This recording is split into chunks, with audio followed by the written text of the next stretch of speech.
ఈరోజు అనగా ఆదివారం 21/5/2024 ప్రెస్ మీట్‌లో మాట్లాడుతున్నారు. ముస్నూరు మండల కాట్రానిపాడు, ఏలూరు జిల్లా ఎస్సీ మోర్చా జిల్లా అధ్యక్షులు, జిల్లా వైస్ ప్రెసిడెంట్ బడుగు శ్రీకాంత్ గారు మాట్లాడుతున్నారు. ఈరోజు నూజివీడు నియోజకవర్గ తెలుగుదేశం, జనసేన, బీజేపీ పార్టీల ఉమ్మడి అభ్యర్థి గౌరవనీయులు శ్రీ కొలుసు పార్థసారథి గారు ఆగరిపల్లి మండలం అడవినెక్కలం, గొల్లగూడెం గ్రామాలలో ఎన్నికల ప్రచారం నిర్వహించడం జరిగింది. అడవినెక్కలం, గొల్లగూడెం గ్రామ ప్రజలు సారథి గారికి గజమాలతో జేజేలు కొడుతూ ఘన స్వాగతం పలికారు.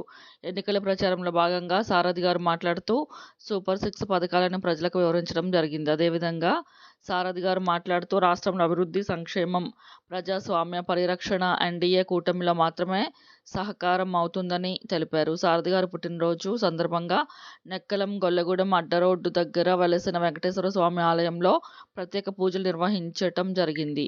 నూజివీడు నియోజకవర్గ బీజేపీ నాయకులు శ్రీ గోగినేని శ్రీనివాస్ కుమార్, అప్పారావు, వై దొరై, శ్రీమతి ఎస్ వసుంధర, బాబురావు తదితరులు పార్థసారథి గారికి పుట్టినరోజు శుభాకాంక్షలు తెలిపారు. అనంతరం అడవినెక్కలం, గొల్లగూడెం గ్రామాలలో ప్రజలు సారథి గారికి పుట్టినరోజు సందర్భంగా కేక్ కట్ చేయించడం జరిగింది. ఘన స్వాగతం పలికిన గ్రామ ప్రజలకు, మహిళలకు సారథి గారు ధన్యవాదాలు తెలియజేశారు. ఈ కార్యక్రమంలో తెలుగుదేశం, బీజేపీ పార్టీ నాయకులు, కార్యకర్తలు, అభిమానులు, తెలుగు మహిళలు తదితరులు పాల్గొన్నారు.